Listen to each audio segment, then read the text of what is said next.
नमस्कार सांग मैंने जय जगन्नाथ मु आसी क्लाइंट घर तो क्लाइंट घर जो 15 6 पट्टी लगे तो मुझे काम कर मेन टीम करी यार कौन कौन है कम तो देखा आसन देखते यहाँ भीतर सैड ये बंद घट ये सैड डोर खुल ठीक डोर सैड के सीढ़ी अच्छे सीढ़ी अच्छे बोली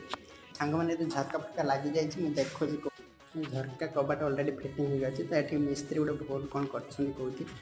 कबाट फिटिंग 3टी हैंड्स लगे कब्जा लगे कबाट बेंड हर बहुत चांसेस अच्छे सहित ये जो यहाँ देखुचे जो मैंने मिस्त्री भाई मैंने देखते जानीपारे तो यहाँ बहुत छाड़ देते कारण कम छाड़ तो ये मालिकर आउ गए भूल अच्छे जो खरका खोली भितर खोली जा वर्षा दिन बहुत किसी पा भितर पलि आस तो आप घर पूरा उदा ही रही तो सांग मैंने जब आप झरका करते मुझे आपको जो झरकार जो कस्टमाइज साइज करूँ ना तो